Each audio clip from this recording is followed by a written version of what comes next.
Dominant Protector. Credit to the author. 7201210. Ang mga pangalan po na nandito ay galing sa mga name generator. Kung meron man pagkakatulad sa mga pangalan ng tao o lugar at pangyayari, ito ay tunay na hindi sinasadya. Romal.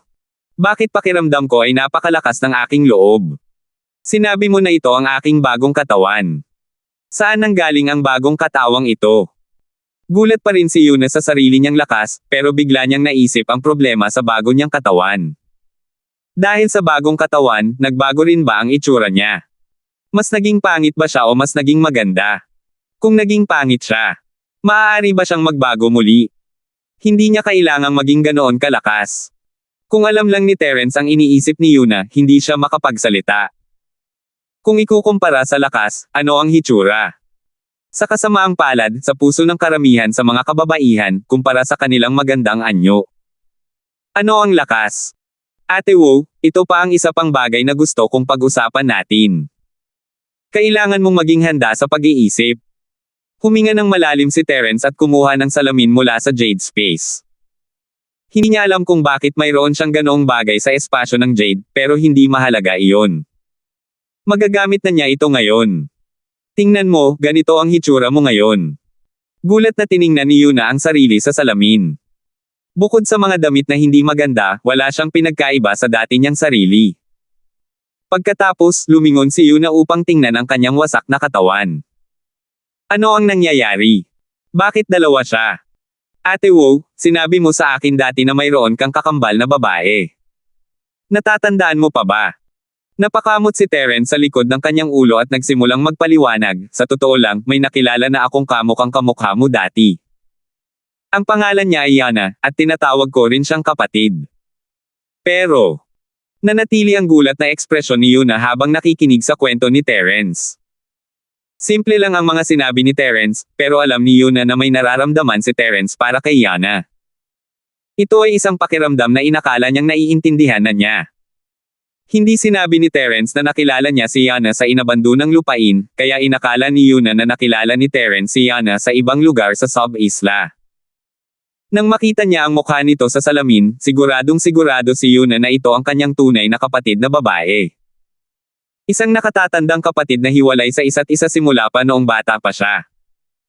Hindi niya inaasahan na ang muling pagsasama ng magkapatid ay mapupunta sa ganitong sitwasyon. Parang hindi ito angkop. Imposibleng ilarawan ang nararamdaman ni Yuna sa sandaling ito. Hindi napigilan ni Yuna ang pagluha, hindi niya alam kung para sa kanyang kapatid o para sa kwento ni Terence. Sa wakas ay naunawaan na ni Yuna kung bakit ganoon kalapit si Terence sa kanya noong una silang nagkita. Ito ay dahil kamukha niya ang kanyang yumaong kapatid. Gumuho na ang sinaunang espiritu ni Sister Yana. Wala na talaga akong paraan para buhayin siyang muli. Ang tanging magagawa ko lang ay pangalagaan ang kanyang katawan at umasa na makakahanap ako ng paraan para buhayin siyang muli balang araw. Tinapos ni Terence ang kanyang kwento kay Yana, habang nalulungkot. Sa pagkakataong ito, Ate Wu, isinakripisyo mo ang iyong sarili para iligtas ako. Kaluluwa mo lang ang kaya kong panatilihin, pero hindi ko mailigtas ang iyong katawan. Katawan lang ni Ate Yana ang kaya kong gamitin para pigilan ang iyong kaluluwa. Maituturing na itong isa pang uri ng muling pagsilang para kay Ate Yana, hindi ba? Romal, ibinigay mo sa akin ang katawan ng aking kapatid. May posibilidad ba na muling mabuhay ang aking kapatid? Naluluha ang mukha ni Yuna, at medyo nakaramdam siya ng pagkakasala. Kung wala ako, baka mabuhay mo muli ang kapatid ko sa hinaharap. Pero ngayon, ibig sabihin ba nito ay wala ng pagkakataon ang kapatid ko na mabuhay muli? Natahimik sandali si Terence bago bumaantong hininga, gumuho na ang sinaunang espiritu ni Sister Yana, kaya imposibleng mabuhay siyang muli. Iningatan ko ang katawan niya para lang mapanatili ang huling bahagi ng kanyang alaala. Sister Wu, hindi mo kailangang mag-alala tungkol dyan. Ito na talaga ang pinakamagandang resulta. Pagkatapos ng kaunting katahimikan, nagpatuloy si Terence, matutuwa ang espiritu ni Sister Yana sa langit na malaman na kayang iligtas ng katawan niya ang kapatid niya, di ba? Tiningnan ni Yuna ang sarili sa salamin, pinagdikit ang mga kamay, at yumoko. Ate, hindi inaasahan ni ate na makakasama kitang muli sa ganitong paraan. Mula ngayon, mabubuhay ng maayos si ate at matutupad ang bahagi ko sa iyo. Ate, huwag kang mag-alala. Tutulungan kitang matupad ang lahat ng iyong mga hindi natupad na kahilingan. Hindi maintindihan ni Terence ang nangyayari, anong hiling ang mayroon si Yana na kailangan niya matupad kay Yuna. Paano nalaman ito ni Yuna? Romel, mahal mo ba ang kapatid ko? Biglang tumayo si Yuna at tumingin sa mga mata ni Terence. Palagi mong iniingatan ang katawan ng kapatid ko, at dahil sa kapatid ko, mahal mo ako gaya ng pagmamahal mo sa akin. Kaya, ang kapatid ko ang taong mahal mo ng lubos, hindi ba? Hindi. Ate Wow, mali ang pagkakaintindi mo. Para sa akin, si Ate Yana ay. Hindi alam ni Terence ang sasabihin, bakit biglang binanggit ito ni Yuna. Noon pa man ay itinuturing na niya si Yana bilang kanyang kapatid. Kung ito ay isang taong mahal niya, maituturing na rin itong kapatid na mahal niya, ngunit malinaw na hindi iyon ang ibig sabihin ni Yuna. Wala kang kailangang sabihin, naiintindihan ko. Itinaas ni Yuna ang kanyang kamay at pinutol si Terence, determinado ang kanyang mukha, naiintindihan ko ang nararamdaman mo para sa aking kapatid, at alam ko rin na hindi ko kayang palitan ang posisyon ng aking kapatid sa iyong puso. Gusto sanang sabihin ni Terence na hindi naman ganoon, si Yana at ikaw ay nasa puso ko, pareho tayong magkapatid na malalapit sa akin. Hindi binigyan ni Yuna ng pagkakataong magsalita si Terence at nagpatuloy, kahit alam kong hindi ko kayang palitan ang kapatid ko, gusto ko pa rin siyang tumira kasama, kaya sana ay tretuhin mo ako bilang kapalit. Handa akong palitan ang kapatid ko at mahalin ka ng husto, at maging asawa mo habang buhay. Pagkatapos sabihin ito, namula ng husto ang mukha ni Yuna. Dahil ito ang itinatago niya sa kaibuturan ng kanyang puso, at ngayong sinamantala niya ang pagkakataong ito para sabihin ito ng malakas, bigla siyang nakaramdam ng hiya. Walang butas. Hindi siya makalabas kahit gusto niya. Natigilan si Terence habang nakatingin kay Yuna, na nakayuko at pinipilipit ang kanyang damit. Hindi niya alam ang sasabihin. Isa itong malaking hindi pagkakaunawaan. Gayunpaman, mahirap ipaliwanag. Masasabi niya na hindi naman ganoon at itinuturing lamang niya si Yana bilang isang kapatid, at ganoon din siya, kaya kapatid pa rin niya ito sa hinaharap. Kung sinabi niya iyon, tiyak na iisipin ni Yuna na iniiwasan ni Terence na tanggapin ang nararamdaman niya. Kung ganoon, hindi na kailangang magpaliwanag. Ang problema ay kung hindi siya magpaliwanag, paano kung patuloy na hindi magkaintindihan si Yuna? Paano kaya sila magkakasundo sa hinaharap? Hindi na alam ni Terence ang sasabihin. Mabuti na lang at nagsalita si Zhang Lijiu sa sandaling iyon, at tinulungan siyang makaahon sa sitwasyon. Sige, mamaya na lang kayo mag-usap tungkol dyan. May mas importanteng bagay pa tayo ngayon. Agad na humarap si Terence at yumuko ng may paggalang, Guro, ibigay na po ninyo ang inyong mga utos. 7,202. Alam ni Yuna na si Zhang Lijiu ang amo ni Terence at agad niyang napagtanto kung gaano ito kawalang galang. Gulong-gulo ang kanyang isipan at hindi man lang niya naisip ang batiin at pasalamatan ang amo ni Terence. Nako, rin pala ni Terence ang amo niya, di ba? Habang iniisip ito, naramdaman na naman ni Yuna ang pag-init ng kanyang mukha. Bati ni Yuna sa senior. Salamat sa pagliligtas mo sa akin. Gusto niyang sundan si Terence at tawagin itong master, pero nahihiya siyang gawin iyon, kaya ginamit na lang niya ang senior. Hindi mo kailangang magpasalamat, maliit na bagay lang yon. Ngumiti si Zhang Lijiu at ikinumpas ang kanyang kamay, sabay lingon kay Terence, wala akong masyadong oras, kaya kailangan kong ayusin ang mga bagay-bagay mo sa lalong madaling panahon. Ito ba ang paraan ng paggamit ng lilang ambon, makasalaan ng lotes? May hula na si Terence, dapat nga ba silang magkita rito para pag-usapan ang body reconstruction? Sa kasalukuyan mong kalagayan, walang silbi kung sasabihin ko pa sa iyo ang paraan. Kaya, isang beses ko lang mapapaganda ang tableta para sa iyo. Sa isang pagkumpas ng kanyang kamay, isang lihim na pinto ang bumukas sa gitna ng silid, at isang plataporma ang lumitaw mula sa lupa.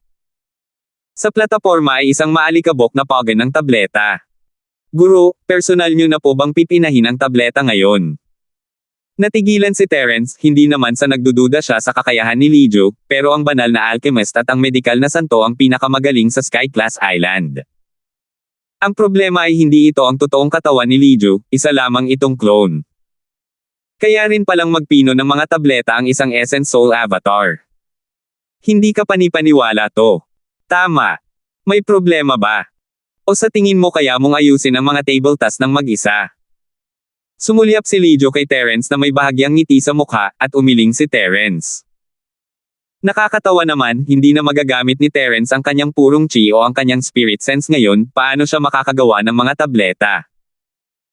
Ang automatikong aparato sa pagpino ng pil ay nangangailangan din ng kanyang sariling banal na sense o tunay na chi upang ma-activate, kaya paano niya mapipino ang mga pil sa kanyang kasalukuyang estado? Pero paano gumawa ng mga tableta si Zhang Liju? Isa lamang siyang clone ng Spirit Sense, at kung wala ang paggamit ng purong chi sa sub-island, paano gagawin ni Zhang Liju ang Dan? Maaari kayang ginagamit niya ang kanyang consciousness pil fire. Gayunpaman, hindi ba't natatakot ang isang Essence Soul Avatar na mabilis na matupok at magkalat ang kanyang kaluluwa kapag ginagamit ang consciousness alchemic fire?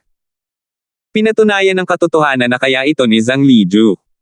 Matapos mabuksan ang pagay ng gamot, mayroong isang kumpol ng apoy sa loob. Ang asul na apoy ay naglabas ng nakakagulat na init. Nang isara ang pagay ng gamot, wala itong naramdaman, ngunit nang mabuksan ang pagay ng gamot, mararamdaman ng isa ang kilabot ng asul na apoy na ito. Ang langit at lupang espiritong apoy. Bagamat hindi sigurado si Terence kung anong antas ang spirit fire na ito, at kung ito ba ay natural na apoy o apoy mula sa kasamang spirit fire crystal, hindi niya maikakaila na ang kapangyarihan ng apoy na ito ay tiyak na hindi mas mababa sa nagyayelong apoy ni Terence. Gayunpaman, ang apoy ng espiritu ng langit at lupa ay hindi maaaring hatiin sa dalawa. Kaya, ito ay isang tunay na apoy ng espiritu ng langit at lupa. Pero agad na naunawaan ni Terence, sino si Zhang Liju. Isang Diyos ng tableta at santong medikal. Hindi naman kakaiba ang magkaroon ng langit at lupang spirit fire, pero malaking balita iyon kung wala. Pinaghihinalaan ni Terence na ang mababang uri ng amo niyang ito ay mayroong higit sa isang langit at lupang espiritong apoy. Kung hindi, hindi niya sana ito basta-basta itinapon dito. Halata na matagal nang hindi nagagamit ang Pogen, at ang apoy na ito ay naiwan dito para kay Terence. Ibigay mo sa akin ang lilang ambon, makasalaan ng lotes. Hindi alintana ni Zhang Liju ang pagkabigla ni Terence at sinenyasan itong lumapit. Mabilis na dinala ni Terence ang lotes kay Zhang Liju. Sa tabi ng Pogen ay may mga inihandang halamang gamot. Kinontrol ni Liju ang lotes upang lumutang sa harap niya at inilagay ang mga halamang gamot sa Pogen. Tingnan mong mabuti, ang alchemy na ito ay magiging malaking tulong sa iyo sa hinaharap. Pagkatapos mong buuin muli ang iyong katawan, umaasa ang Panginoon na magagawa mong linangin ng maayos ang alchemy. Tutal, ikaw ay aking disipulo, hindi mo maaaring ipahiya ang Panginoon. Si Liju ay maraming ginagawa, gumagawa siya ng mga elixir at nakikipag-usap kay Terence nang may ngiti sa kanyang mukha, mukhang relax, hindi siya mukhang kasing seryoso ng ibang mga refiner.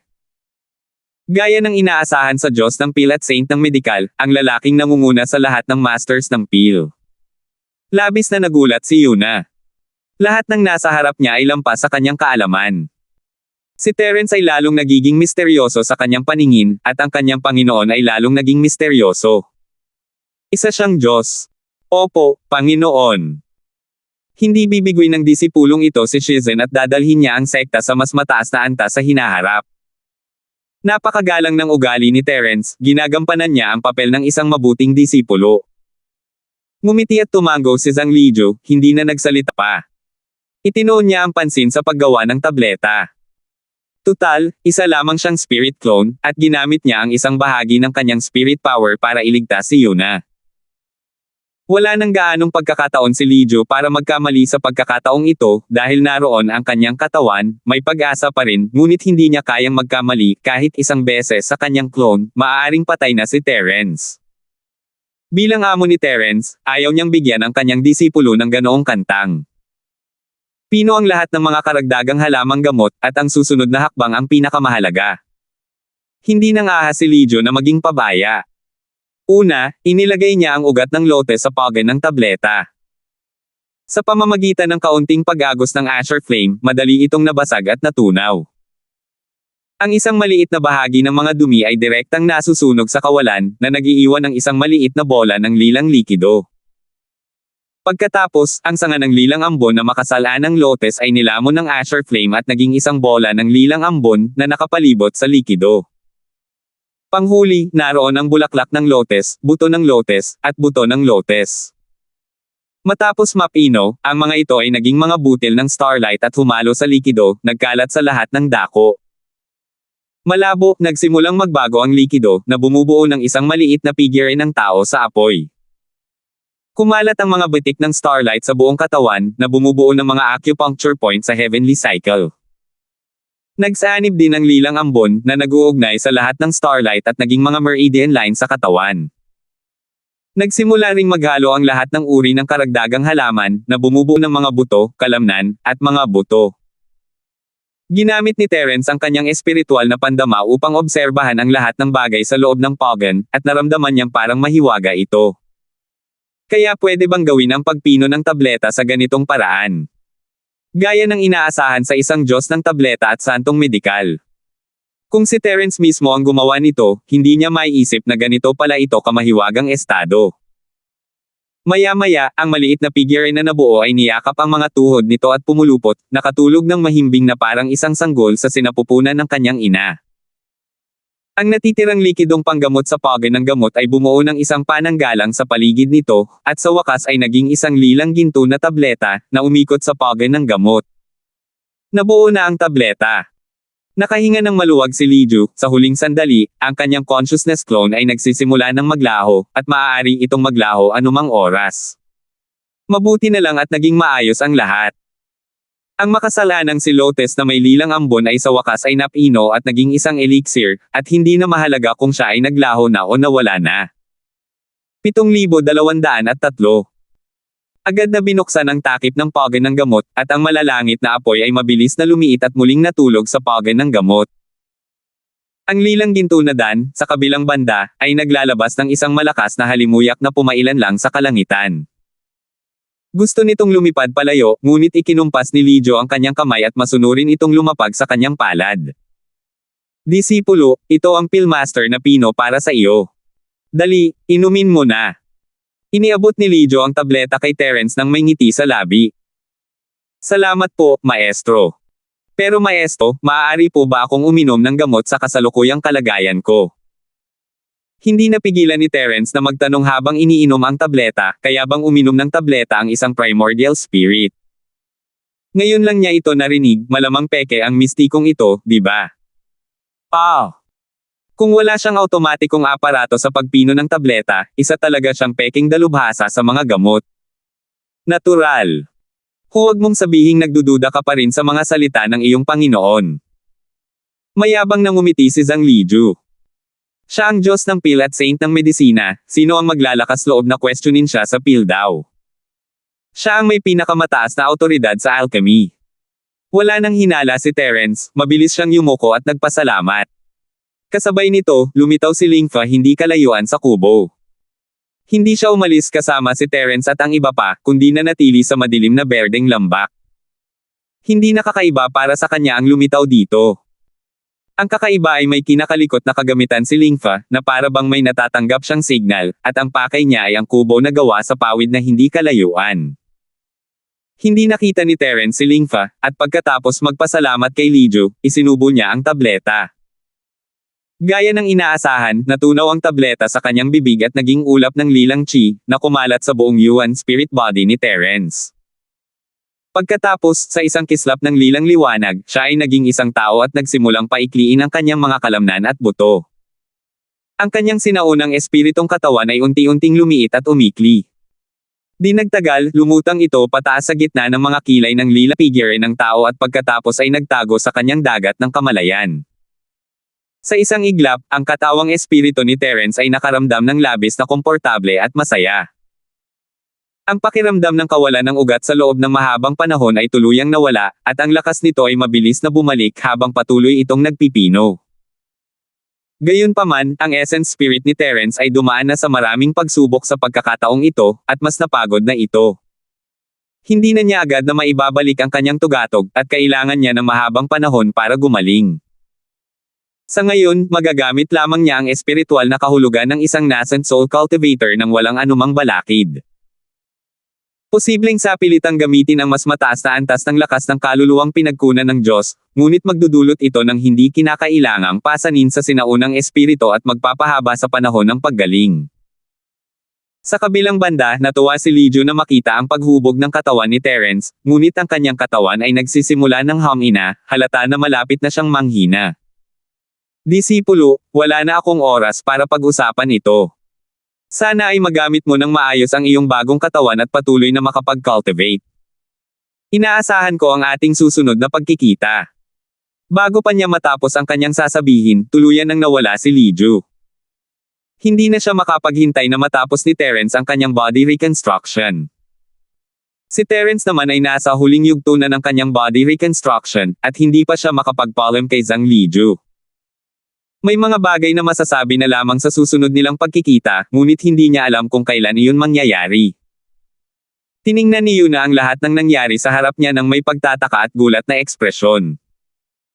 Hindi niya ito maintindihan at hindi niya talaga alam kung paano ito ilalarawan. Maya-maya, yumuko siya, namumula, pero hindi niya maiwasang sumilip paminsan-minsan. Dahil tapos na ang rekonstruksyon ng katawan ni Terence. Natural lang na hindi kasama sa damit ang isang bagong katawan, kaya ang balingkinitan, perpekto, at malakas na pangangatawan ng lalaki ay nagpabilis ng tibok ng puso ni Yuna. Nahihiya siyang tumingin dito, ngunit hindi niya maiwasang gustuhin itong tingnan. Hindi pa rin namalaya ni Terence na may mali sa kanya. Gulat niyang sinusuri ang kanyang bagong katawan.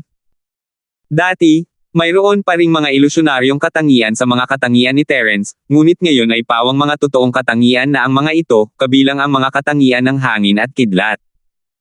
Wala ni isa ang nawawala. Bukod doon, may bagong katangian ng halaman. Wala siyang purong enerhiya, at kailangan niyang magsanay muli. Isa pa, hindi rin naman niya magagamit ang purong enerhiya sa sub-isla, kaya wala namang problema si Terence. Hindi na kasing lakas ng dati ang kanyang katawan, ngunit inaasahan na iyon. Naisip niya na pagkatapos niyang buuin muli ang kanyang katawan, babalik din ang lahat sa orihinal nitong anyo, kasama na ang kanyang katawan. Hindi niya inakalang ang lilang ambon na makasalaan ng lotes, dahil sa elemento ng halaman ng berdeng Diyos, ay direktang magtataas sa katawan ni Terence sa foundation stage habang isinasagawa ang rekonstruksyon. Isa itong kaaya-ayang sorpresa.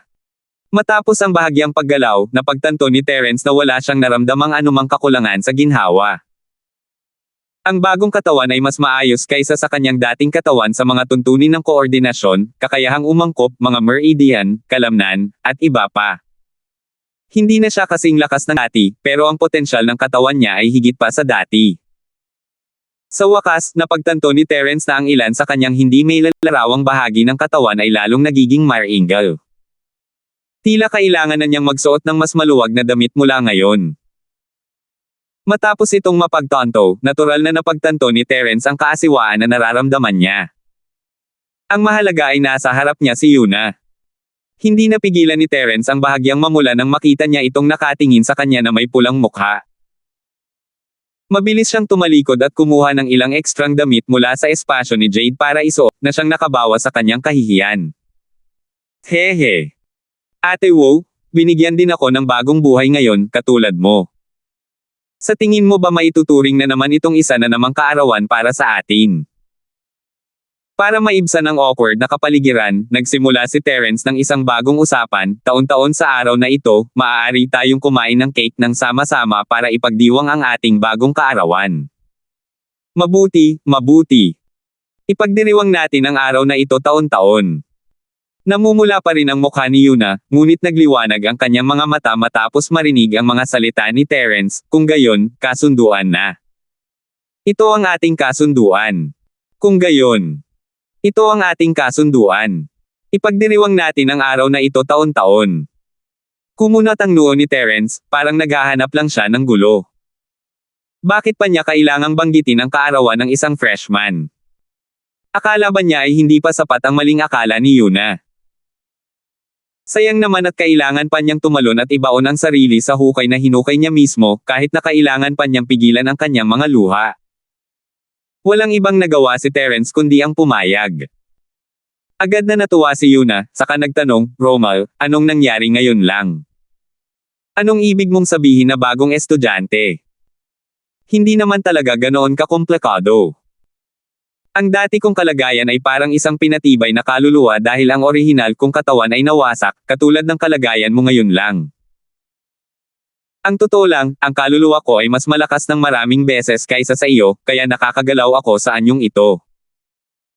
Inihanda ni Terence ang kanyang mga salita at nagsimulang magpaliwanag kay Yuna.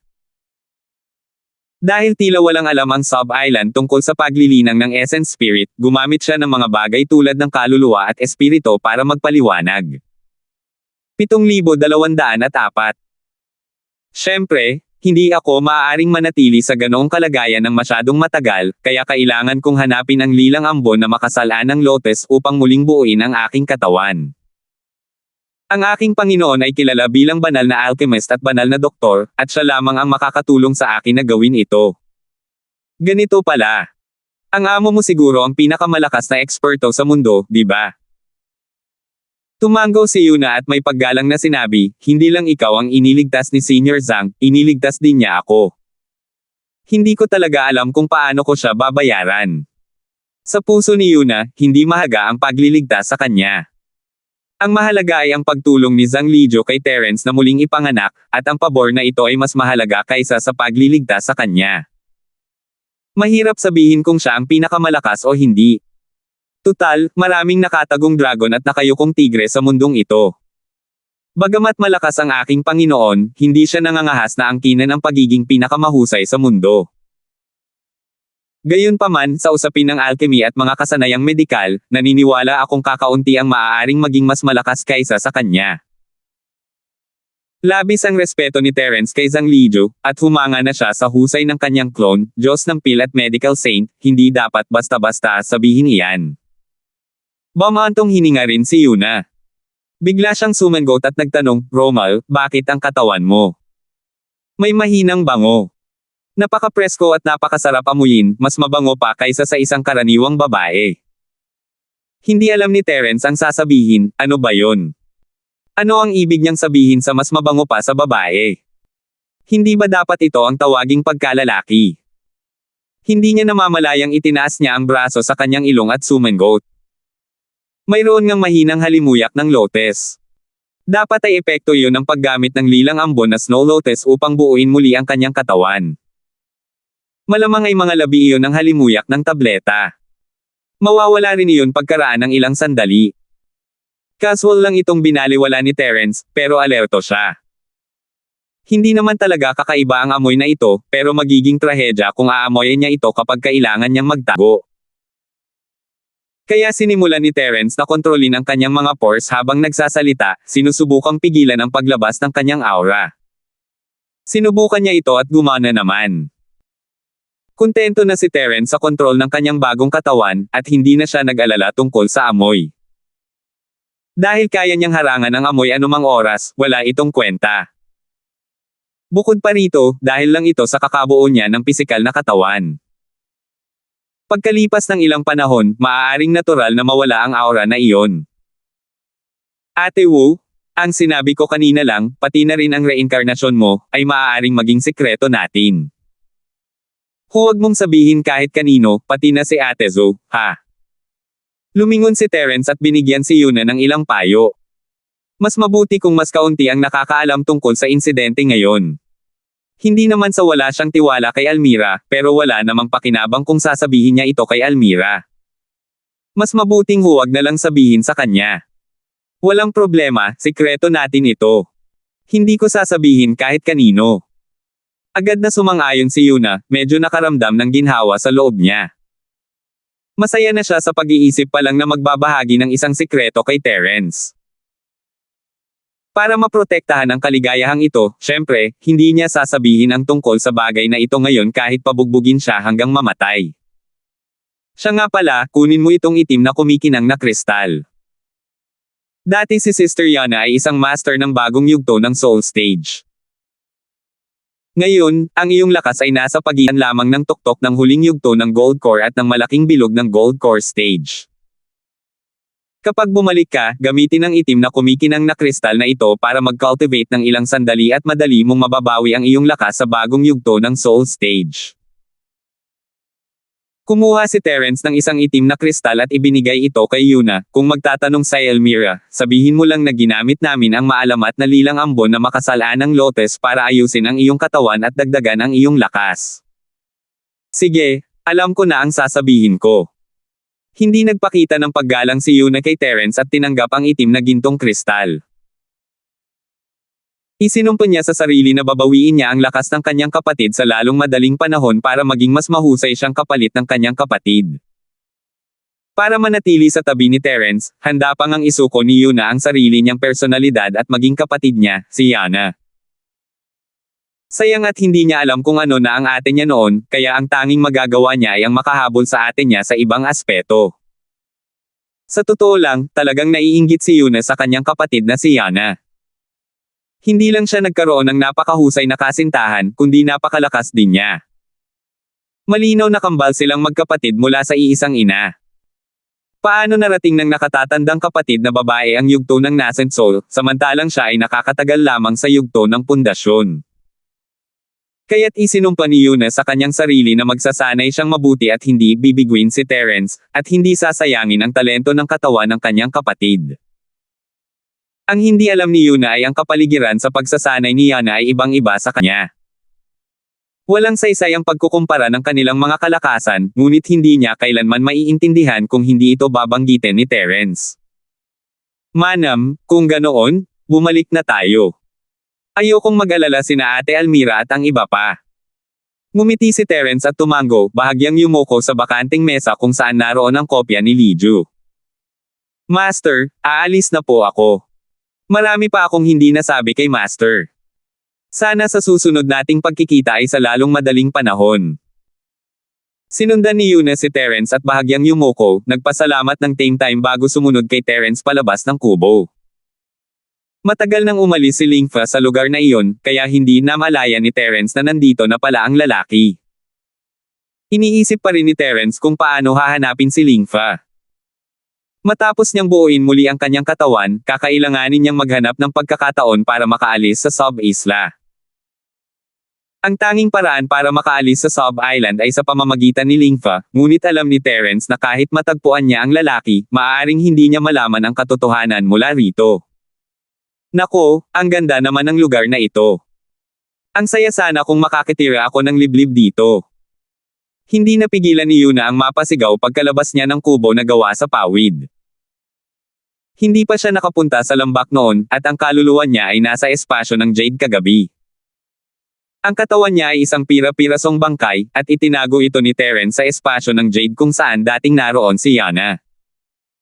Kaya hindi alam ni Yuna na nasa sikat na madilim na berdeng lambak siya, at laking gulat ni Terence sa kapaligirang nasa harap niya. Matapos ang pagpipino ni Liju at ang muling pagtatayo ng katawan ni Terence, maliwanag na ang langit at ang lahat ay malinaw na. Sigurado si Terence na hindi na ito ang madilim na berdeng lambak, kundi ang madilim na lambak ng kalangitan. Marahil ay may ilang pagbabago na kagabi, kaya naman nakarating sila rito ng walang anumang balakid. Ngunit si Terence ay masyadong balisa, at madilim ang langit, kaya hindi niya pinansin ang mga pagbabago sa kapaligiran. Hindi nakakapagtaka na biglang lilito ang kubo ni Liju dito. Napagkasunduan nila ni Terence na magkita sa Azure Sky Valley, kaya paano natagpuan ni Terence ang kubo ni Liju kung nasa lambak pa sila. Lahat ng ito ay dahil sa pagkamatay ni Yuna, kung hindi dahil doon, tiyak na hindi makakadalaw si Terence sa kanyang pagkikita ni Zhang Liju. 7,205. Kahit pataglay niya ang lilang ambon na makasalaan ng lotes, hindi niya ito kayang pinuhin at gawing elixir para muling buuin ang kanyang katawan. Gaya ng inaasahan, mahirap unawain ang kalooban ng kalangitan, at tila ito ay nakatadhana na. Romal, ang napiling lugar ni Senior Zhang ay tunay na pambihira. Kung papayag siya, maaari ba tayong pumunta rito at manatili ng ilang sandali sa hinaharap? Tumingin si Yuna kay Terence nang may pag-asam. Naalala niya ang sinabi ni Terence kanina lang, kailangan nilang ipagdiwang ang kaarawan ng kanilang bagong estudyante ng magkasama bawat taon. Saan pa kaya mas magandang lugar para magdiwang? Wala naman sigurong problema. Mas madaling kausapin ang master. Pero hindi mo pa rin alam kung saan ito, di ba? Napangiti si Terence nang may pilyong ngiti. Sasabihin ko sa iyo, ito ang pinakamalalim na bahagi ng madilim na berdeng malademonyong lambak. Green Devil Valley. Gaya ng inaasahan, natigilan si Yuna. Hindi niya inakalang mamamatay siya at babalik sa madilim na berdeng malademonyong lambak. Maya-maya, lumingalinga si Yuna na parang hindi makapaniwala. Ito ba talaga ang madilim na berdeng malademonyong lambak? Mukhang hindi. Hindi nakakapagtaka na nalito si Yuna. Bagamat pareho pa rin ang lupain, ang pangkalahatang kapaligiran ay lubhang nagbago. Ito ay ibang-iba sa maalamat na madilim na berdeng malademonyong lambak. Totoo. Pero, may kaunting pagbabago rito. Hindi ko alam kung bakit. Tara na. Pamilyar mo yan sa pasukan ng lambak. Ikinumpas ni Terence ang kanyang kamay ng nakangiti, hindi na nagpaliwanag pa. Umalis siya sa lambak kasama si Yuna, na sanay na magmukhang nalilito ngayon. Pagkatapos umalis sa Azure Sky Valley, nakumbinsi si Yuna na ito nga ang labas ng Azure Green Demonic Valley na binabantayan niya, ngunit ibang-iba ang pakiramdam. Hindi sasabihin ni Terence kay Yuna na ang lugar na ito ay hindi na tinatawag na Dark Green Valley, kundi Azure Sky Valley. Sa kasamaang palad, wala na siyang nakitang anumang makasalanang lotes na kulay lilang ambon habang palabas siya, kaya tuluyang nawala ng saysay ang kanyang pagnanais na makahanap ng iba. Kung hindi niya hinayaan ang kaluluwa ni Yuna na makapasok sa katawan ni Yana at ginamit ang lotes para buuin muli ang katawan nito, baka tapos na ang lahat kay Terence. Ang ideya ng pagtanggap sa katawan ni Yana noon ay nagligtas sa kanyang kapatid at sa kanyang sarili. Naisip ni Terence kung paano gumagana ang tadhana. Pagkatapos umalis sa lambak, sina Terence at Yana ay bumalik sa Moon Inn. Sinunod ni na Black Wildflower at ng dalawa pa ang mga tagubilin ni Terence. Si Theohan at ang kanyang mga tauhan ay napatay na ni Terence sa matinding galit, kaya walang panganib na manatili sila. Pamangkin kong si Romal. Ito. Paano mo nailigtas si Yuna? Nang makita ng itim na ligaw na bulaklak si Terence na may dalang malusog na Yuna sa loob ng bahay tuluyan, natulala siya, anong nangyayari? Paano ka nakakagawa ng ganitong himala? Sa kabilang banda, walang pakialam si Almira kung paano nangyari ang ganoong himala. Walang pakialam na siyang naghiyawan at sumunggab kay Yuna. Tumalon siya at niyakap ito, kumapit sa katawan ni Yuna na parang isang malaking koala bear. Nako, iniisip ko na maraming likas na kayamanan sa madilim na berdeng malademonyo na lambak na maaaring makapagligtas sa damong Woyu. Hindi ko inaasahan na makikilala ko si Lingfa sa lambak. Natagpuan nga pala ng lalaking iyon ang maalamat na lilang ambon na masamang lotes.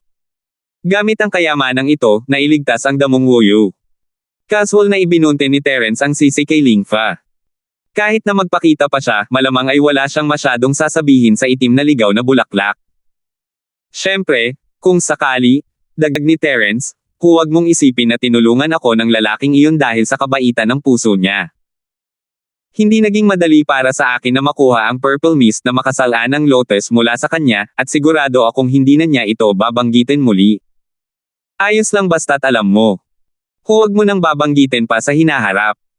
Sa madaling salita, kinuha ni Terence ang lotus mula kay Lingfa, at hindi kailanman aamin si Lingfa sa isang bagay na nakakahiya. Kahit tanungin mo pa siya, hindi niya iyon aaminin. Naghihinala ang tingin ng itim na ligaw na bulaklak kay Terence. Pakiramdam niya ay may mali, ngunit hindi niya matukoy kung ano iyon. Sige, bumalik na tayo habang maaga pa. Hindi mo na kailangang magtagal pa rito, ano sa tingin mo? Ayaw masyadong pag-usapan ni Terence ang tungkol kay Yuna, kaya iminungkahi niyang umalis na lang sa bahay tuluyan. Ikaw ang pinuno, kaya syempre ikaw ang may huling desisyon. Makikinig kami sa iyo. Tumango ang itim na wildflower ng nakangiti. Naalala niya na sinabi niyang pakikinggan niya ang mga utos ni Terence bago sila umalis, at sinabi niya ito ngayon, "Young Master, pakibigay na po ang utos." Sige, tara na.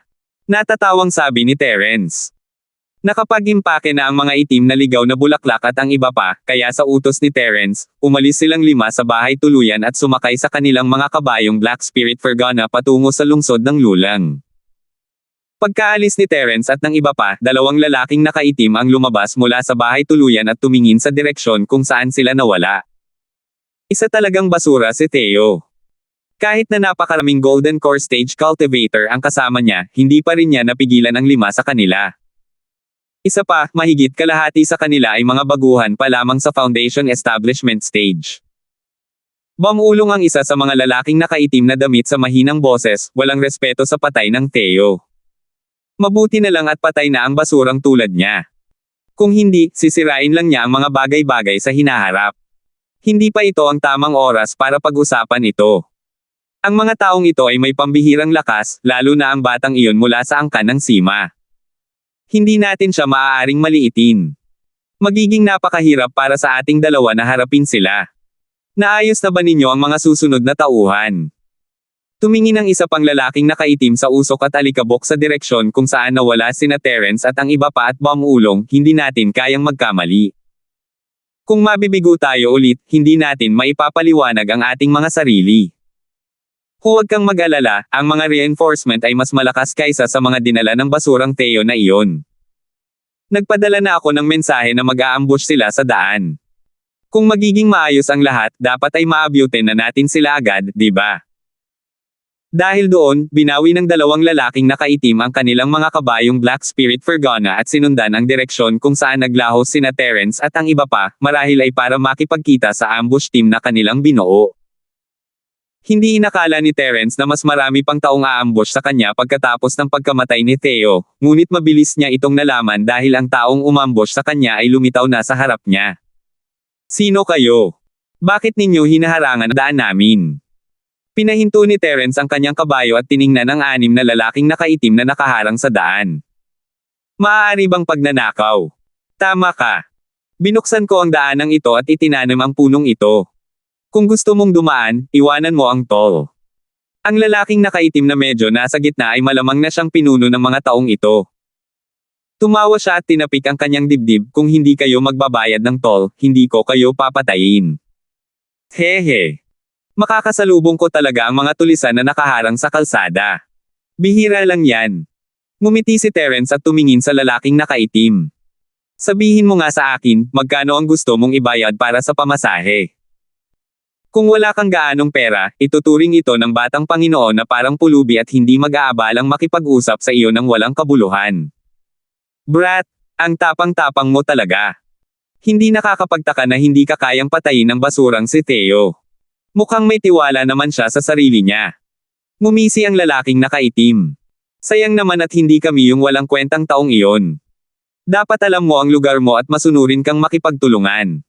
Sa ganoong paraan, maiiwan ka pa rin naming buo ang bangkay. 7,206. Kaya pala kayo ni Theo ay mga asong gubat mula sa iisang lungga. Talagang nalilito ang batang Panginoong ito kung bakit palagi kayong nakatutok sa batang Panginoong ito. Nagtaas ng kilay si Terence, naghihinala. Hindi pa naman siya nakikipag-ugnayan kay Theo noon, kaya bakit niya ito pinipilit? Ang isang taong prangka ay hindi gumagamit ng mga pahiwatig. Alam kong nakakuha ka ng mga ilusyonaryong itim na kristal sa madilim na berdeng malademonyo na lambak. Alisin mo silang lahat. Iniunat ng lalaking nakaitim ang kanyang palad at ikinawit ang kanyang daliri kay Terence. Ibigay ninyo ang itim na kristal na ilam, at hindi ko iiwan ang inyong mga bangkay na buo. Kung hindi, madudurog kayong lahat. Madilim na kristal na ilam. Biglang napagtanto ni Terence na ang kanilang pakay ay ang mga itim na kristal na ilam, ngunit medyo nalito siya. Kailangan ba nilang gumawa ng ganito kalaking bagay para lang makuha ang mga kristal? Kung isa itong tao na nasa antas ng itim na ligaw na bulaklak, ang ilusyonaryong itim na kristal ay talagang magiging kapaki-pakinabang, ngunit ang mga lalaking nakaitim sa harap niya ay halos lahat ay nasa tugatog ng huling yugto ng gininto angkor o ang perpektong yugto ng gininto angkor. Limitado lamang ang papel ng ilusyonaryong itim na kristal. Hindi lahat ay katulad ni Yuna, na orihinal na nasa bagong yugto ng kaluluwa ngunit ngayon ay bumagsak na sa gininto ang yugto ng core. Walang hadlang pagdating sa paggaling, kaya ang paggamit ng itim na ilusyonaryong kristal para sa pagbuti ay maaaring magbunga ng dobleng resulta sa kalahati ng pagsisikap. Ang epekto ng paggamit ng itim na ilusyonaryong kristal sa mga taong ito ay hindi rin magiging maganda. Habang nakatayo sa tabi, bahagyang kumunat ang noo ng itim na ligaw na bulaklak. Alam niyang mula nang lumitaw si Theo, pinaghihinalaan na niya na nandito ito para sa mga itim na kristal na ilam. Lalo lamang nitong pinatunayan ang kanyang mga hinala. Sa katunayan, ang itim na makintab na kristal ay mayroon pang ibang gamit. Mas mahalaga ito kaysa sa pagpapalakas ng Ores Core Stage. Kaya hindi naman katakataka na gustong kunin ng mga lalaking nakaitim na ito ang itim na kristal, at ayaw naman itong ibigay ng itim na ligaw na bulaklak. Ang problema lang ay ang 6 na taong nasa harap niya ay pawang napakalakas, halos lahat sila ay nasa advanced stage na ng Golden Elixir Realm o mas mataas pa. Kaya pa rin ba ni Terence na gawin ang ganoong klase ng mahiwagang pagtatanghal? Kung hindi matalo ni Terence ang mga tulisang ito, ano ang dapat nilang gawin? Mabilis na umikot ang isip ng itim na ligaw na bulaklak, ngunit hindi pa niya alam kung ano ang gagawin. Sa sandaling ito, humakbang pasulong si Yuna. Malalaking salita. Hayaan mong maranasan ko ang paraan mo ng pagdurog sa isang tao. Mamatay ka. Sigaw ni Yuna sa mahinang boses. Ang mataas na kalidad na kurbadong espada sa kanyang kamay ay naging isang bagong buwan, at sinaksak niya ang nangungunang lalaking nakaitim. Sa nakaraang labanan, halos lahat ng kagamitan ni Yuna ay nawasak. Ang tanging bagay na buo ay ang pinong scimitar na ito na malapit sa pinakamahusay na kalidad. Sa oras na ito ay sumama sa pisikal na lakas ni Yana at nagpakita ng isang kamangha-manghang kapangyarihan. Nabigla ang pinuno ng Men in Black. Hindi niya inaasahan na si Yuna ay magiging ganito kalakas na hindi siya nakahihigit sa kahit sino sa kanila. Lalo na nang iwas-iwas niya ang kanyang espada, naramdaman niyang hindi niya ito maiiwasan. Ibang-iba ito sa impormasyong nakuha niya kanina. Kung mayroong napakalaking pagkakaiba sa impormasyon ng lahat ng nasa kabilang panig, magiging mapanganib ang operasyon ngayon. Siyempre, ang biglaang pag-atake ni Yuna ay hindi lamang nagulat sa lalaking nakaitim, kundi pati na rin kina Almira at Peter. Si Yuna ang kanilang kapareha na matagal na nilang kasama, at alam nila ang lakas ng isa't isa. Paano siya biglang naging ganito kalakas? Maaari kayang pagkatapos ng isang maliit na pagtakas mula sa kamatayan, isang himala ng magkakasunod na tagumpay ang lilito. Sa panig ni Terence, hindi lang siya ang hindi nagulat. Iniisip din ito ng itim na ligaw na bulaklak, iniisip kung tumaas ba ng husto ang lakas ni Yuna dahil sa itim na ilusyonaryong kristal. Dahil sa personalidad ni Terence, tila napakalaki ng posibilidad na maibigay kay Yuna ang itim na gintong kristal. Madali na itong maintindihan ngayon. Hindi alam ni Yuna na ang kanyang pag-atake ay nagdulot ng iba't ibang uri ng kaisipan sa isipan ng lahat. Sa sandaling ito, tanging ang kalaban lamang ang nasa kanyang mga mata. Dahil minana niya ang katawan ng kanyang kapatid, hindi niya hahayaang masaktan si Terence. Ngayon, pinuprotektahan niya si Terence gamit ang pagkakakilanlan ng kanyang kapatid. May kakayahan ka naman, pero sayang at hindi ka sapat na malakas. Ngumisi ang pinuno ng Men in Black. Nakatayo siya roon at hindi umiwas. Ang dalawa niyang tauhan sa kaliwa at kanan ay sumugod para harangan. Ito ang dalawang sinaunang martial art practitioner na nasa tugatog ng huling bahagi ng Golden Elixir Realm. Ang kanilang lakas ay hindi mas mababa kaysa kay Yuna. Hinaranggan ng scimitar ng dalawang Peak-Late Golden Elixir Realm Ancient Martial Art Practitioners. Pagkatapos, isa pang tao ang gumawa ng kahating bilog at naglunsad ng isang atake mula sa gilid. Dahil nagtutulungan silang tatlo, malamang na mapatay nila ang isang ordinaryong kalaban na kasing level nila sa loob lang ng ilang segundo. Kahit malakas ang potensyal ng katawan ni Yuna, hindi pa siya lubusang nakakabawi. Wala pa siyang karanasan sa pakikipaglaban sa mga Golden Core Stage martial artist kaya agad siyang nataranta. Napaatras siya ng bahagya sa lakas ng impact at bahagya ring naiwasan ang atake mula sa gilid, ngunit nawala rin sa kanya ang kalamangan na maging unang umatake. Tumaas ang kilay ni Terence, hindi agad tumulong. Gusto ni Yuna na makapasok sa katawan ni Yana sa lalong madaling panahon at mabawi ang kanyang lakas, kaya kailangan ng isang tunay na laban na tulad nito. Kaya hindi niya pinlanong kumilos hanggat hindi siya nasa panganib, hindi araw-araw siyang nagkakaroon ng pagkakataong magsanay. 3 lalaki laban sa isang babae. Anong klaseng kakayahan yan? Labanan mo ako ng isa-isa kung maglakas loob ka. Hindi na nakatiis si Almira at sinimulan siyang kutsain ng malakas. Masyado siyang mahina para makialam. Kung hindi, matagal na sana niya itong natulungan. Kung gagamitin niya ang kanyang pana at palaso mula sa malayo, maaaring makagambala siya. Gayunpaman, mayroon pa ring 3 Men in Black na hindi pa kumikilos. Tiyak na sigurado si Almira na kung maglalakas loob siyang umalis ng mag-isa, tiyak na magpapadala ang kabilang panig ng isang tao para patayin siya. Sa oras na iyon, kung hindi siya tutulong, lalo lamang siyang makakadagdag sa gulo at makakaapekto sa mentalidad ni Yuna sa pakikipaglaban, kaya't maaari na lamang siyang manood mula sa gilid at magsalita. Walang hiya. Kaya mo pang gawin ang bagay na 3 laban sa 1, alam ba ng pamilya mo na napakawalan mo? Medyo kulang sa bokabularyo si Almira, pero patuloy pa rin siyang hindi pinapansin ng mga men in black. Kapatid na Romal, hindi na kayang magtagal ni Yuna. Hindi ka ba tutulong? Bamulong ang itim na ligaw na bulaklak kay Terence, kagagaling lang niya sa kanyang malubhang pinsala, hindi mo siya mapipilit. Sayang at masyadong mahina ang lakas ni ate. Kahit umakyat pa ako, wala akong gaanong maitutulong. Natural siyang mas malakas kaysa kina Almira at Peter, ngunit nasa antas lamang siya ng 1 taong kakapasok pa lamang sa Golden Core stage.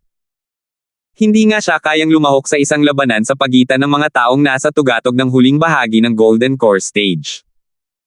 Siyempre, sinusubukan din ng itim na wildflower si Terence gamit ang kanyang mga salita, napakaganda ng pagganap ni Yuna, at gusto niyang makita kung ano ang iniisip ni Terence.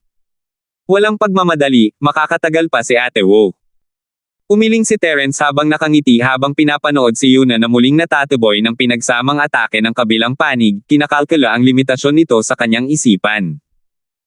Pagkatapos sabihin ito, nagawa ni Yuna na harangan ang 2 panggalaw at gumanti ng atake gamit ang lahat ng kanyang lakas. Gayunpaman, hindi na niya mapigilan ang isang mahabang espada na tumusok sa kanyang lalamunan. Kung tatama ito, walang duda na mamamatay si Yuna. Walang nagawa si Terence kundi ang gumawa ng hakbang. Ginamit niya ang kanyang spirit sense para sugurin ang lalaki at ginawa itong tulala. Pagkatapos casual siyang pumasok sa field at hinugot ang kanyang malademonyong espada. Isang itim na liwanag ang sumilay. 7,207. Ate Wu, ang galing mo. Iwan mo na sa akin ang iba. Inabot ni Terence si Yuna at hinaila palabas ng battle ring.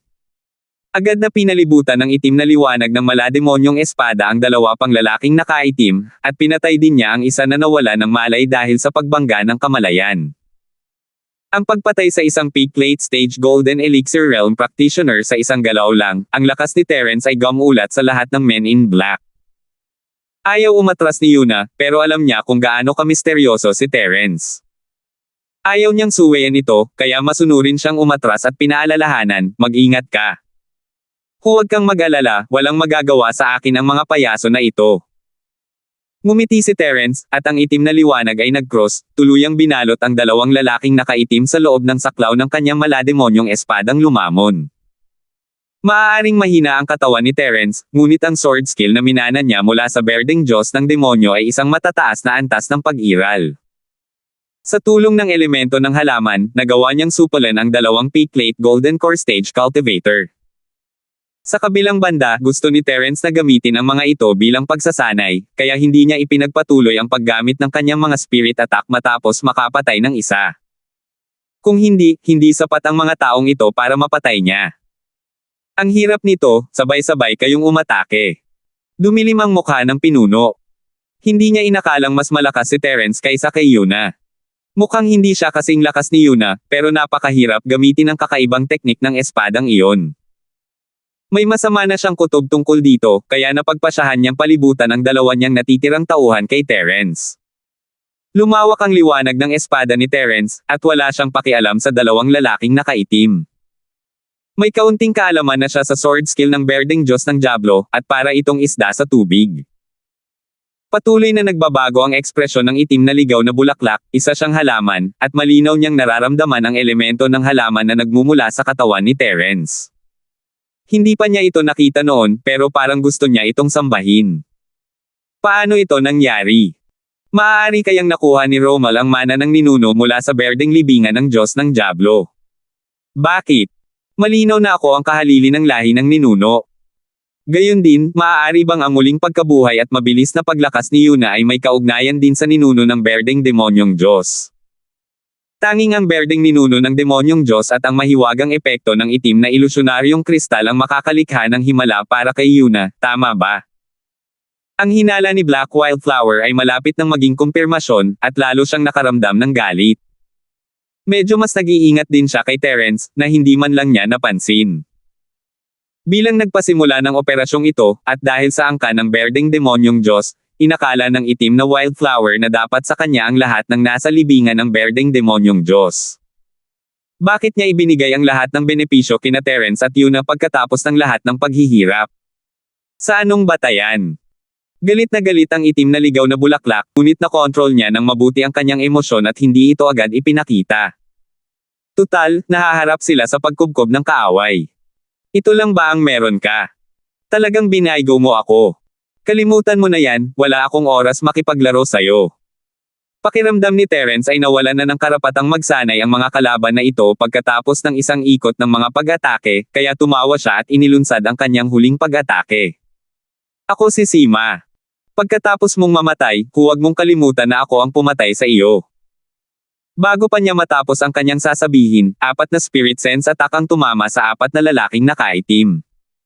Sapat na ang husay ni Terence sa pag-espada, ngunit masyadong mahina ang kanyang katawan.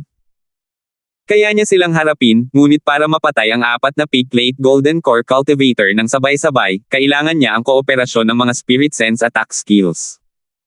Habang nanginginig silang 4, ang itim na liwanag ay marahang dumampi sa kanilang mga lalamunan, na may dalang isang patak ng dugo.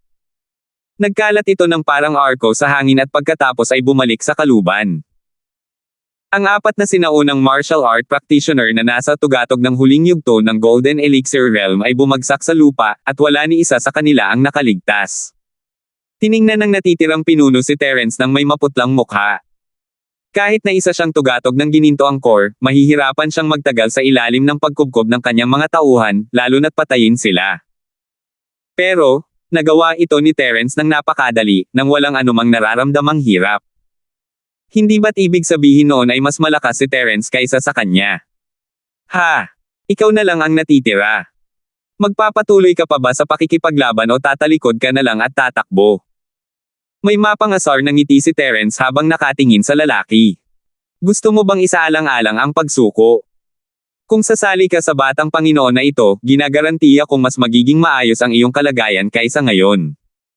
Higit sa lahat, mabubuhay ka. Ano sa palagay mo? Nanginig ang bibig ng lalaking nakaitim. Hindi siya makapaniwalang tatanggapin siya ni Terence, bukod pa sa hindi ito susuko. Huwag kang magbiro, huwag mong isipin na dahil lang sa galing ka sa angkan ng Sima, maaari ka nang maging walang talo. Inaamin kong napakalakas mo, pero wala akong pagkakataong makatakas sa harap mo. Pero ano na? Kung gusto mong sumuko ako, hindi ka kwalipikado. Kung gayon, bakit hindi mo sabihin sa akin kung sino ang kwalipikadong gumamit ng isang ekspertong tulad mo?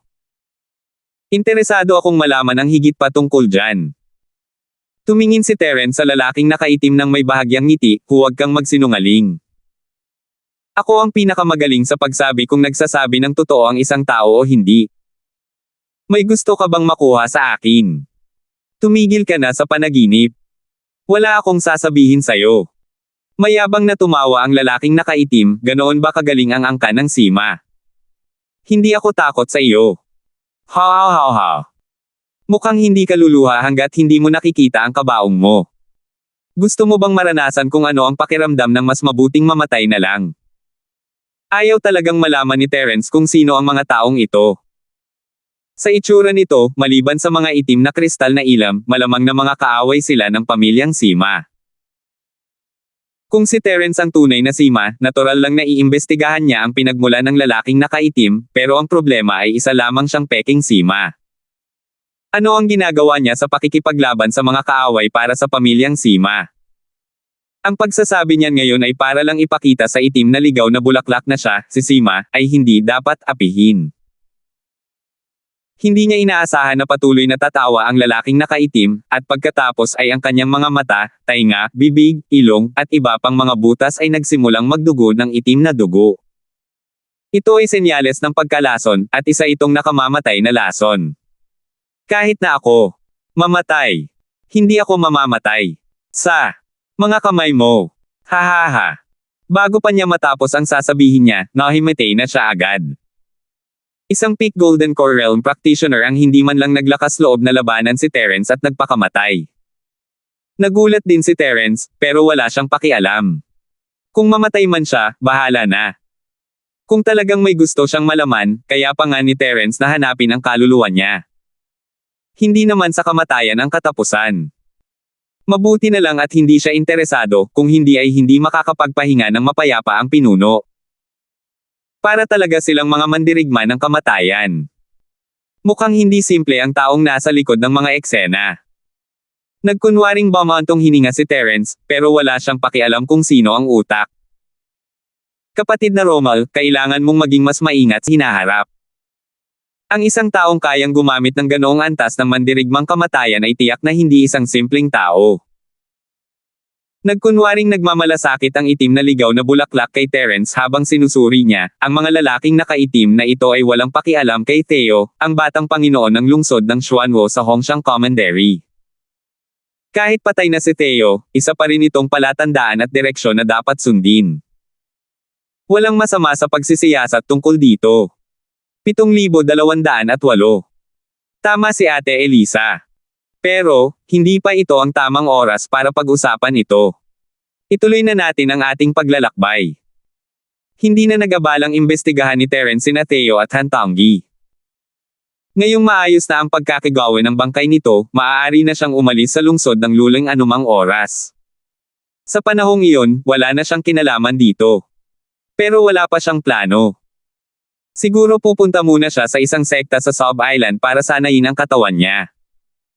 O maglilibot para makahanap ng pagkakataong makaalis sa Sub Island. Nagkalkula si Terence sa kanyang isipan, at tumango ang itim na ligaw na bulaklak, mabuti naman at alam mo ang ginagawa mo, nakababatang kapatid na si Romal. Nag-aalala lang ako sa iyo. Tara na. Hapon na nang umalis sila ng bahay tuluyan, at dahil sa pagkaantala, nagsimulang dumilim ang langit. Wala silang ibang magawa kundi ang magpalipas ng gabi sa ilang. Mabuti na lang at halos walang mga Golden Core Dark Spirit Beast sa lugar na ito, at dahil nandito ang mga masters tulad nina Terence at Yuna, hindi nila kailangang mag-alala tungkol sa isang palihim na pag-atake. Nagtayo silang lahat ng kani-kanilang mga tolda at naupo sa paligid ng apoy sa gitna ng mga tolda, hinayaan si Terence na mag-ihaw ng karne.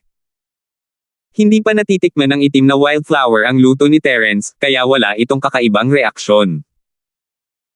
Si Almira naman ay nakaupo sa tapat ni Terence, nakatitig sa mga piraso ng karne ng Dark Spirit Beast na nasa siga, halos maglaway. Si Peter, sa kabilang banda, ay tila mas sunere. Gusto niyang kumain, ngunit ayaw niyang ipakita ito.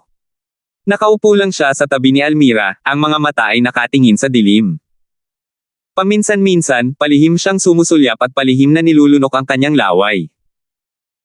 Si Yuna at ang itim na ligaw na bulaklak ay nakaupo sa magkabilang gilid ni Terence. Mahusay na tinutulungan ni Yuna si Terence, ipinapasa ito at iyon. Nagsasaya siya. Kapatid na Romal, nakita ko ang teknik mo sa espada ngayon lang. Nakakagulat talaga ang kapangyarihan nito, pero mukhang hindi naman ito ang ultimong teknik ng angkan mong Sima, di ba? Nang banggitin niya ang kakaibang kasanayan ng kanyang pamilya, hindi namamalayang binigyang diin ng itim na wildflower ang kanyang tono. Pagkatapos niyang sabihin iyon, medyo nagulat siya. Hehe. Hindi naman talaga yan isang teknik sa espada na naipapasa sa pamilya ko. Bakit ba interesado si Ate Elisa sa teknik ko sa espada? Sayang naman at hindi ko yan maituturo sa iba. Hindi man lang itinaas ni Terence ang ulo niya habang patuloy na nakatitig sa karne, may ngiti sa mukha. Malapit nang maluto ang karneng ito, Ate Elisa, gusto mo bang subukan muna? Hindi na kailangan, pwede mo naman ibigay sa iba. Medyo nadismaya si Black Wildflower at hindi niya napansin na ang mga salita niya ay nakapagpaningga sa galit ng mga mata ni Almira. Bata Panginoong Sima, nagugutom na ako. Bakit hindi mo muna ibigay sa akin? Hindi tumayo si Almira at umorder na lang ng unang piraso ng karne. Natatakot siyang ibigay ito ni Terence sa iba kung hindi siya magsasalita. Sige, ibibigay ko muna ito sayo. Ngumiti si Terence at tumango. Binuklat niya ito ng ilang beses at iniabot kay Almira. Masayang kinuha ito ni Almira at mabilis na hinaipan ito ng ilang beses. Pagkatapos, pinunit niya ang isang maliit na piraso ng karne at inilagay sa kanyang bibig upang maingat na nguyain. Ang kanyang malalaking mata ay nanliit sa dalawang hugis gasuklay na buwan, at nagpakita ng isang nasisiyahan ng ngiti. Naisip niya, ganoon ba talaga kaganda ang itim na ligaw na bulaklak? Hindi ba't masyadong eksaherado ito? Hindi niya maiwasang makaramdam ng kaunting gutom habang iniisip iyon, kaya napagdesisyonan niyang kung magtatanong ulit si Terence, tatanggapin na lang niya ito. Sayang at hindi man lang humingi ng opinyon si Terence sa itim na wildflower nang maubos niya ang pangalawang piraso ng karne at ibinigay ito kay Yuna, na nasa kabilang panig. Nahiya ang itim na wildflower nang malanghap niya ang kaakit-akit na aroma, gutom na talaga siya. Iyon. Nakababatang kapatid na Romal, noong nasa Berdeng Malademonyo tayo banal na libingan, nawalan ako ng malay ng ilang panahon. May napansin ka bang kakaiba noong mga oras na iyon? Nagpa siya ang itim na wildflower na ituloy ang kanyang plano at tanungin kung mayroon bang anumang benepisyong nakuha si Terence, na nagpabawa sa kanyang pagnanasa sa karne. Ang tinatawag na pagkawala ng malay ay natural na tumutukoy sa panahon kung kailan ang itim na ligaw na bulaklak mismo ay same time na nanalangin para sa ninuno ng Berdeng Diyos ng Diablo na ipasa ang mana. Dahil sa labis siyang nakapokus, masasabing nawalan siya ng malay. Hindi ko sinabi. Hindi ba't napag-usapan na natin ito dati? Bakit bigla na lang naalala ni Ate Elisa? Nagkibit-balikat lang si Terence, na parang wala lang sa kanya, at ang itim na wildflower ay nakaramdam ng kawalan ng magawa. Nabanggit na niya ito dati, at naniwala sa kanya ang itim na wildflower, ngunit pakiramdam niya ay masyado siyang inosente para maniwala kay Terence. Katangian ng halaman. Mayroon pang ang sword skill na kayang umalangaw-ngaw sa katangian ng mga halaman, hindi maniniwala ang mga itim na wildflower na walang nakuha si Terence mula sa Berdeng Demonyong libingan. Wala naman. Nainip lang ako at gusto kong maghanap ng mapag-uusapan. Nagngingit-ngit ang mga ngipin ng itim na ligaw na bulaklak sa kanyang puso, ngunit nagkunwari siyang kalmado sa panlabas. Ngumiti siya ng casual at binago ang usapan. Gayunpaman, nakapagdesisyon na siya na alamin ang tunay na dahilan ng bagay na ito. Hindi pa ito ang tamang oras para magsalita sa harap ni Yuna at ng iba pa, makikipag-usap siya ng maayos kay Terence mamaya kapag wala ng tao sa paligid. Dumating ang pagkakataong mapag-isa. Pagkatapos kumain ng sarap na pagkain, bumalik na ang lahat sa kani-kanilang mga tolda upang magpahinga. Nagboluntaryo ang itim na ligaw na bulaklak na tutupad sa tungkulin sa gabi, at walang sino man ang pinapayagang agawin ito. Pagkatapos ng isang oras, naramdaman ng itim na wildflower na dapat ay tulog na ang lahat kaya palihim siyang pumasok sa tolda ni Terence. Ate, may kailangan ka ba sa akin? Natukoy na ni Terence ang pagkakakilanlan ng tao sa sandaling pumasok ang itim na wildflower, ngunit hindi niya inaasahan na hihilahin ng itim na wildflower ang kanyang sinturon ng walang sinasabi, at agad na natanggal ang kanyang Amerikana. Ang bilis na ito ay tiyak na mas mabilis kaysa sa kanyang atake. Siyempre, may mga damit sa loob ng mga itim na ligaw na bulaklak, ngunit ang mga masisikip na damit na iyon ay lalong nagpaganda at nagpahubog sa kanyang figure, napakainit at kaakit-akit. Sa isang iglap tila nagliyab ang maliit na espasyo sa tolda. Madilim sa loob ng tolda, pero hindi nito naapektuhan ang paningin ni Terence. Minsan, ang pagkakaroon ng masyadong maraming paningin sa gabi ay mabuti man o masama. Nabigla si Terence sa biglaang paggalaw ng itim na ligaw na bulaklak, halos mabulunan sa sarili niyang laway. Gumapang ang itim na ligaw na bulaklak patungo kay Terence na parang isang ligaw na kuting, ang mahina nitong halimuyak ay lumulutang sa maliit na tolda, na lalong nagtulala sa hindi malinaw na kapaligiran. Kuya Romal, maganda ba si ate? Dinilaan ng itim na ligaw na bulaklak ang mga labi nito at tumingin kay Terence nang may malabong mga mata, habang bumubulong, sa totoo lang, maganda naman ang impresyon ko sa iyo noon pa man, lalo na noong nalaman ko kung gaano ka kalakas. Mas lalo pa akong nai-inlove sa iyo. Kung hindi mo ako mamasamain, handa akong matulog kasama ka. Napangiti ng mapait si Terence sa sarili niya, hindi ito alok na kama, ikaw na mismo ang nag-asikaso, ha? Pero ang problema ay ang tolda ni Yuna ay nasa tabi lang nito. Kung bigla kang gagapang papasok at matuklasan nila, ano ang mangyayari? 7,200. Hindi. Hindi ngayon ang tamang oras para isipin kung ano ang gagawin pagkatapos matuklasan, di ba? Ate, pag-usapan natin ito. Hindi naman masama ang pagpipigil ni Terence sa sarili, at alam niyang may dahilan ang itim na wildflower sa paggawa nito. Isang bagay ang sigurado, hindi dahil sa hinahangaan niya si Terence. Kuya Romal, kailangan mo pa bang magsalita sa oras na ito? Hindi mo ba iniisip na sapat na ang ganda ko? Ang mahinang huni ng itim na ligaw na bulaklak ay may kakaibang magnetismo na nakakakiliti sa puso. Tunay ngang isa siyang walang kapantay na kahanga-hanga. Habang nagsasalita siya, bahagyang hinayla ng itim na wildflower ang kanyang damit, na nagpapakita ng kanyang magagandang collarbones at magandang kurba, na agad na nagpapataas ng antas ng pang-aakit. Pawis na pawis ang noo ni Terence. Hindi siya sigurado kung matutokso ba talaga siya kung haharapin niya ng mag-isa ang itim na ligaw na bulaklak nang wala si Yuna at ang iba pa sa paligid. Siguro hindi. Kung wala si Yuna at ang iba pa, hindi sana siya kakabahan. Sa halip, mas madali sana niyang tatanggihan ang itim na ligaw na bulaklak. Sige, Ate Elisa, panalo ka. Ngumiti si Terence ng mapait, itinaas ang kamay bilang pagsuko. Itan mo na lang kung ano ang gusto mong itanong, hindi mo kailangang gawin to. Pangako, sasabihin ko sa'yo ang totoo. Ngumiti ng mayabang ang itim na wildflower at ibinalik sa normal si Xiaoyi, ngunit medyo nadismaya siya. Ang sumpaman na yan. Hindi ba talaga ako kaakit-akit? Ganito na ang ginawa niya, pero hindi pa rin siya sumusulpot. Ayaw talaga ni Black Wildflower na may mangyari sa pagitan nila ni Terence, pero hindi naantig si Terence sa pang-aakit nito at labis siyang nalungkot. Isa itong masalimuot na pakiramdam, at hindi kailanman maiintindihan ni Terence. Kung sinabi mo lang sana ng mas maaga, hindi mo sana pinaghirapan ng ganito ang kapatid mo. Kumunat ang ilong ng itim na ligaw na bulaklak at bumulong, saka sinabing, pero totoo ang sinasabi ni ate. Kung hindi naman ayaw ni nakababatang kapatid na si Romal kay ate, ate. Ate Elisa. Pag-usapan natin ang seryosong bagay. Umiling muli si Terence habang nakangiti ng mapait. Ayaw na niyang maulit iyon, masama kung aalertuhan niya sina Yuna at ang iba pa. Galit na galit ang itim na ligaw na bulaklak, ngunit sumuko na lamang siya. Matapos kumalma, ngumiti siya at sinabing, pareho pa rin.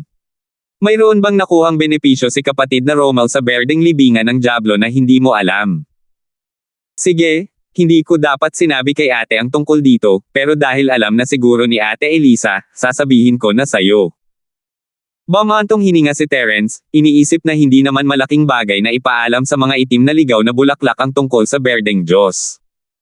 Tunay ngang nakakuha ako ng ilang magagandang benepisyo at natutunan ang ilang mga sikreto.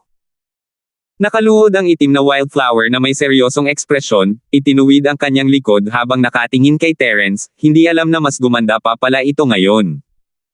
Umubo si Terence at hindi tumingin sa itim na ligaw na bulaklak. Nagpatuloy siya, sa libingan ng berdeng Diyos ng Diablo, nakuha ko ang mana ng berdeng Diyos ng Diablo. Ito ang teknik ng espada na nakita mo lang ngayon, at ito rin ang elemento ng halaman. Nagngingit-ngit ang mga ngipin ng itim na ligaw na bulaklak at naisip sa sarili, tama na. Inaasahan na niya ito, pero hindi pa rin niya matanggap matapos marinig ang pag-amin ni Terence. Ate Elisa, sinabi sa akin ng Senior Green Devil God na nasa dugo mo ang kanyang lahi. Dapat sanay sa iyo na ang manang ito, pero ang katawan mo ay isang pseudo-plant attribute, kaya hindi mo perpektong makukuha ang mana ng Senior Green Devil God. Gayunpaman, espesyal ang kondisyon ko noong panahong iyon. Kapag nakuha ko na ang mana, makukuha ko na ang tunay na plant attribute at perpektong mailalabas ang kapangyarihan ng mana ng Senior Green Devil God. Kaya nga ako ang pinili niya. Dahil nasabi na ito ni Terence, mas mabuting sabihin na lang niya ang lahat, sa wakas, ipinagkatiwala rin sa akin ng Senior Green Devil God ang pag-aalaga sa iyo. Malaki pa rin ang pagmamalasakit niya sa iyo, na kanyang inapo. Gayunpaman, pagdating sa mana ng Dao, umaasa siyang gagawin niya ang kanyang makakaya. Labis na nadismaya ang itim na wildflower, ngunit walang ekspresyon ang kanyang mukha. Matapos makinig, tumango lamang siya at sinabing, ganito pala. Tiyak na hindi mali ang pagpili ng matandang ninuno. Dahil perpektong makukuha ng nakababatang kapatid na si Romal ang mana, ito ang pinakamagandang pagpipilian para sa iyo na matanggap ito. Sa puntong ito, wala nang ibang masabi, at medyo naging awkward ang kapaligiran sa loob ng tolda. Tutal, ang itim na wildflower ay nakasuot pa rin ng kanyang panloob na damit, at hindi naman kalakihan ang espasyo sa simpleng tolda. Magkaharap silang nakaupo, at parang naririnig nila ang hininga ng isa't isa. Hindi nila ito naramdaman noong nag-uusap sila, ngunit nang tumahimik sila, may ilang banayad na pagbabago. Ubo, ubo. Ubo si Terence at mahinang sinabi, Elisa ate, iyon lang. Wala nang ibang instruction si Green Devil God Senpai. Ito ay isang mahirap na utos na umalis. Sensitibo ang itim na ligaw na bulaklak at natural na naririnig ang kahulugan sa likod nito. Pagkatapos tumango, hindi na nagsalita ang itim na ligaw na bulaklak. Isinuot niya ang kanyang Amerikana at umalis sa tolda ni Terence nang walang imak. Napangiti ng mapait si Terence sa dilim. Hindi niya maintindihan kung ano ang iniisip ng itim na ligaw na bulaklak, kaya hinayaan na lang niya ito. Pagkatapos umalis sa tolda ni Terence, hindi na ipinagpatuloy ng itim na wildflower ang kanyang night watch. Bumalik siya sa sarili niyang tolda, marahil ay iniisip na walang anumang panganib kahit na wala siya sa night watch. Tutal, may ilang maliliit na alarm device na nakalagay sa paligid ng lugar. Tao man o hayop na paparating, maaalerto sila. Humiga muli si Terence at malapit nang magpahinga nang mapansin ng kanyang espiritu ang isang itim na ligaw na bulaklak na palihim na lumalabas mula sa kabilang panig ng tolda, na nag-iwan sa kampo ng walang ingay. Anong ginagawa niya? Iniwan niya ang team sa kalagitnaan. Medyo nagulat si Terence, pero hindi niya agad sila sinundan. Inilabas niya ang kanyang spirit sense, maingat na pinagmasdan ang mga itim na ligaw na bulaklak. Kung ang itim na wildflower ay lumayo ng husto at wala sa saklaw ng kanyang espiritu, si Terence mismo ang lalabas at susuriin ito. Siyempre, hindi niya inakalang umalis sa kampo ang itim na ligaw na bulaklak para mag-ihi. Kung gusto niya talagang mag-ihi, hindi na niya kailangang lumabas mula sa kabilang panig ng tolda. Hindi ba't mas mabuting dumaan sa pinto? Hindi nakalayo ang itim na ligaw na bulaklak. Huminto ito mga 200 metro ang layo mula sa kampo at nagtago sa likod ng isang malaking puno. Tiningnan nito ang kampo ng ilang sandali at siniguradong walang sumusunod dito, pagkatapos ay gumawa ito ng 2 mahihinang huni ng insekto. Sa kagubatan sa gabi, ang ganitong uri ng huni ng insekto ay karaniwan, at tiyak na hindi ito magiging sanhi ng hinala. Gayunpaman, habang huni ang mga insekto, isang figure ang mabilis na lumitaw mula sa dilim at gumawa ng ilang senadorya sa itim na ligaw na bulaklak. Matapos masigurong walang pagkakamali, mabilis siyang lumapit. Kumusta? Naging maayos ba ang operasyon? Ang bagong dating ay isang matangkad at payat na lalaki. Mahina niyang sinabi, nabalitaan kong may umambang sa iyo. Mabuti na lang at maayos ka. Hindi ako nagtagumpay sa pagkakataong ito. Nabigo ang misyon. Yumuko ang itim na ligaw na bulaklak, hindi maganda ang kanyang pakiramdam. Kinuha ni Sima ang mana ng ninuno. Isang piraso lang ng itim na kumikinang na kristal ang nakuha ko. Ano? Bakit napunta ang mana ng ninuno sa ulo ng batang iyon mula sa angkan ng mga Sima? Bulalas ng matangkad at payat na lalaki sa mahinang boses. Kahit sinubukan niyang pigilan ito, malakas pa rin ito, nagkamali ka ba? 7,210. Hinaan mo ang boses mo. Hindi maganda kung may makakarinig sa'yo. Pinatahimik siya ng itim na ligaw na bulaklak at maingat na tumingin sa direksyon ng kampo.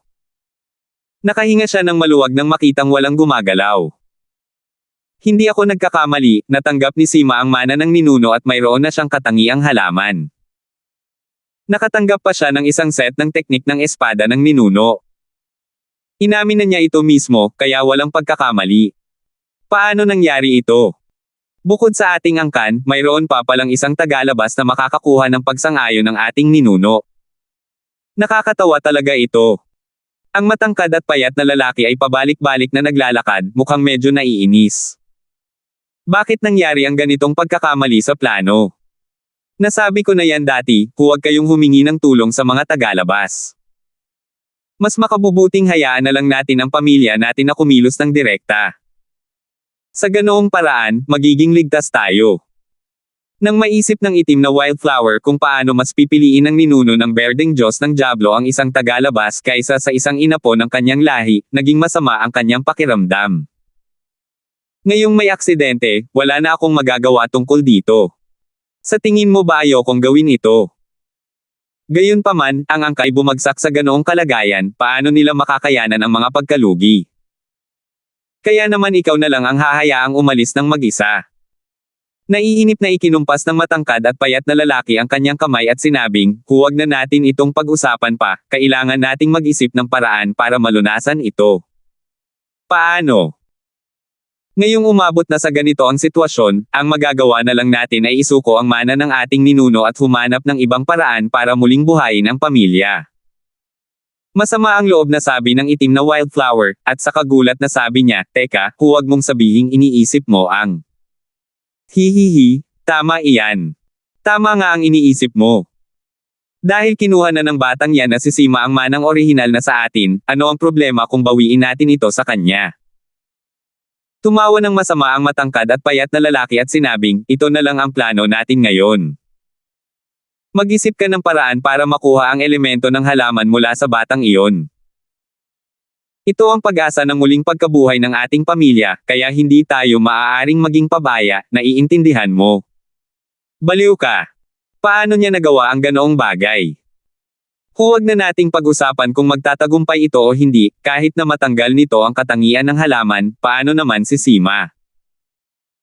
Namutla ang mukha ng itim na ligaw na bulaklak, at sumagot siya sa mahina ngunit matatag na boses, hindi ako sang-ayon dito. Kung may mangyari kay Sima, makakayanan mo ba ang galit ng angkan ng Sima?